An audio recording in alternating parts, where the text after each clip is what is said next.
high school football playoffs began this week. 20 local teams started the second season. A big rematch in Warren. Could the Raiders repeat? In Poland, the Dogs took a bite out of these Wolverines. Speaking of dogs, these hounds were running wild. We'll have our eagle eyes on all the highlights coming up. Inside High School Football's next. And good morning, everybody, and welcome to Inside High School Football. We are coming to you live from Mullincott Stadium in Warren, Ohio, as members of the Warren Harding Raider Band perform for us this morning on just a gorgeous day for football. And behind us, Mike, we have members of the Warren Harding Raider football team who knocked off Boardman last night, 16-7. What a great game last night. You guys feel pretty good today? Yeah. All right. We're going to talk a little about Harding. We're going to talk more about the Boardman game and a lot of other games coming up. Mike Ackelson will join us in just a few minutes, but we're going to take a look back at last night's Warren Harding Boardman game in the rematch in the first round of the playoffs.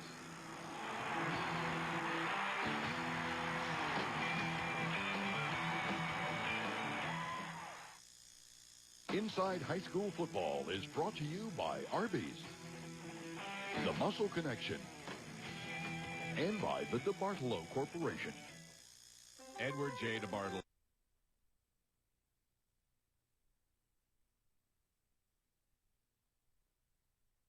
Call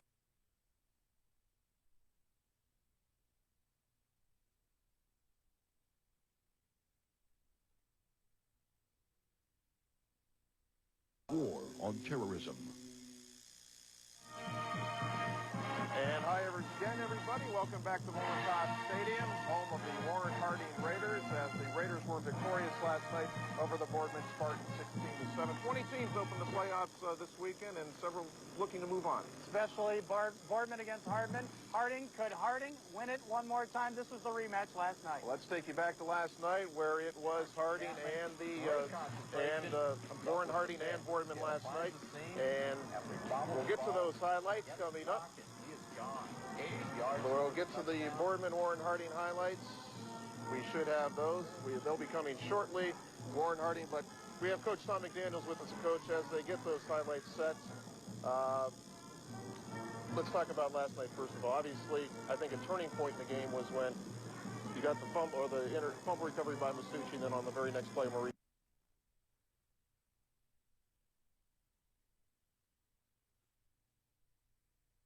Afghanistan by the U.S.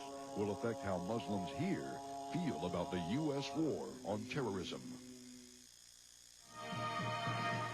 And hi again, everybody. Welcome back to Mullincott Stadium, home of the Warren Harding Raiders, as the Raiders were victorious last night over the Boardman Spartans, 16-7. 20 teams opened the playoffs this weekend, and several looking to move on. Especially Boardman against Harding.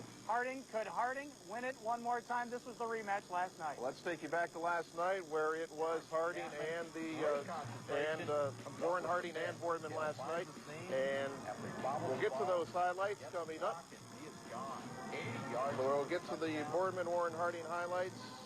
We should have those. They'll be coming shortly. Warren Harding, but we have Coach Tom McDaniels with us, Coach, as they get those highlights set.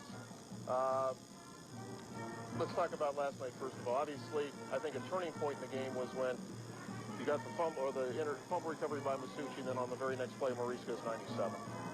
I don't know if that was the turning point. I mean, that gave us the early lead. I would say the safety was a huge difference maker in the outcome of the ball game because it put us ahead, and I think we made a big difference in the way that we played offense the second half and the way we played defense for 2.5 quarters. So I don't bring it down to one single thing. Coach, it seemed like in the second half you guys just decided, listen, we're going to pound the ball and let's see if these guys can stop us. Well, that's basically what we decided to do at halftime. Some of the things that we had attempted to do in the first half in an attempt to generate a big play were unsuccessful. We didn't protect real well. We didn't connect with receivers either because we didn't throw as accurately as we needed to, or we didn't hang on to the things that were thrown where we could catch them. So we decided that, no, we're going to load it up. We're going to play hard-nosed, aggressive football and see whether they could contend with that, and it turned out to be the right decision. Okay, let's take a look at those highlights now from last night. Again, Boardman and Warren Harding in the rematch, and the Raiders come out on the field, and they were fired up. Spartans moving the football on the second drive. Corey Tucker jars the ball loose, and Rob Masucci comes up with the recovery. This is inside the 5-yard line. Masucci trying to make something happen, but the ball was placed at the 3-yard line. On the very next play, Maurice Claret takes the handoff, picks up a couple of good blocks, and when Maurice turns it to the outside, Maurice is gone. 97 yards here for the touchdown, and the Raiders take a 6-0 lead as the two-point conversion was nullified on a penalty. On the very next possession, bad exchange here. Evan Beard comes up with a fumble recovery for the Spartans. 5 plays later, Tom Zetz back to pass. Hits Beard, and Beard does the rest on the right side, breaks a couple of tackles, takes the ball down to the 1-yard line. That would set up the Zetz touchdown on the very next play. The extra point was good. That gave Boardman a 7-6 lead. But the Raiders defense came to play. James Johnson, the initial hit on Boyer, then forces them to punt. And the punter, Robbie Palmer, steps on the end line, Harding up 8-7 at this point. The Raiders defense again, Tyler O'Bradovich comes up with the stop, and just an awesome defense last night by the Harding Raiders. Then Masucci with the Raiders, or with the Spartans driving, Masucci comes up with the interception, and then they turn it over to the offense. Mike Copeland to Danny Stella. Stella does a nice job, one-on-one coverage by Boardman. He loses a couple of tacklers. This takes the ball inside the 10. Then on 3rd down, 3rd and 8 from the 8-yard line, Claret goes the final 8 yards, and look at the effort here by Maurice. He will dive into the end zone. This gave Warren Harding the lead. Claret, 34 rushing attempts, 197 yards. Coach, when you talk about your win again, I found it interesting. You weren't kicking extra points last night. You went for 2, and you had the swinging gate offense. Tell us why you did all that. Well, there were a couple of factors that came into play. One is that Mike Hank, our starting kicker, is nursing both ankle and hamstring injuries and hadn't kicked all week, and we weren't really sure how capable or how ready he'd be able to be on game night. And so we prepared that all week long, and you know, if you're 50% on the 2-point attempts, it's as good as being 100% on your kicking attempts. Right. And so we had done it to him in the first ball game, but had a different play off of the swinging gate. In this particular instance, we had about 3 different options, and it worked 1 out of 2 times. Tom, how has this team improved from week after week after week? Well, I think that we've made gradual progress, and I think that the area that we've grown in the most is in terms of how we play the game mentally and how we approach playing the games.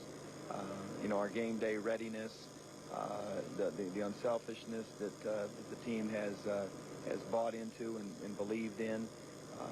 I mean, we're like everybody else. We're never going to play a perfect game, and you know, we make mistakes in every game that we play, and we try to go out and practice and correct those things. But the most consistent thing that the kids have done is give us a good attitude, give us a coachable attitude, and play together as a football team. They're united, and they're a bunch of kids that have a mission. Well, congratulations, last night on a big win. I know it's always tough to beat a team 2 times, especially in the same year, especially when that team's a conference team. Congratulations on that one. I know you guys have some work that you still need to do as we look to the second round of the playoffs, and we're going to talk to some of these young gentlemen down the road in the next couple of minutes. But more playoff action for Friday. That's right. Friday night we have some ball games too. Poland. And before we get to our matchups for week number 2, we do have our Eagle Wear Play of the Week. Welcome to a special edition of Inside High School Football. We have our game faces on this week. Time for the Play of the Week. And here's the Play of the Week, and we have the recipient right next to us, Maurice Claret. Maurice, talk about this play, the 97-yard run. Yeah, I saw the hole. I had to get through it. Mashing for my dreams down the sideline. I love to stand out there on the field, and I just had to make things happen. You made things happen last night. Obviously that was a big critical play because you just got the turnover. Yeah, it was a very critical play. Thanks to Rob Masucci and the defense. And as you see, I was just outrunning every Boardman defender. All right, Maurice Claret, and that is our Eagle Wear Play of the Week. We're going to send it back downtown where Mike Ackelson is standing by with our matchups for week number 2. Mike? Thanks, Dana and Mike, and we're going to start off right in Division 1, and that's for Warren Harding. They'll be taking on Lakewood St. Ed's. This game's going to be Saturday night, 7 o'clock. Maybe the Akron Rubber Bowl. We'll know later today. We'll give you the confirmation. Division 2, this game Friday, 7:30, Cheney. Number 2 taking on number 3 seeded Green. Then Division 3, it's a local showdown. Number 2 Hubbard against Poland Friday, 7:30. Should be a pretty good ball game. Division 5 on Friday at 7:30. Another local ball game that matches up Warren JFK against South Range. And then Division 6, Wellsville will be taking on Shadyside Saturday night, 7 o'clock. District 10, the AAA championship game. Greenville against Wilmington. This game likely to be played Saturday up in Erie. The AA game is Sharon against Northeast. This game could be Friday night up in Erie. And then the Class A game, you have Sharpsville against Iroquois. This game likely to be Saturday afternoon, also up in Erie. As for Farrell, they'll be getting a rematch with Duquesne. That's the team that knocked off the Steelers in the first game of the season. This should be a pretty good game in a WPIAL Class A matchup. This game likely to be on Friday night. So there's your matchups. We'll hopefully have all the official sites for you tonight at 6. Let's head it back out to Warren, where the Raiders are still celebrating that big win against Boardman. Take it away, Dana and Mike. All right, thanks very much, Mike. And we're going to have some entertainment. What do we have here, guys? We're both on the tackle together. Defensive team dance. You guys are on the tackle together. I've never felt so safe as I do right now. All right, here we go. All right.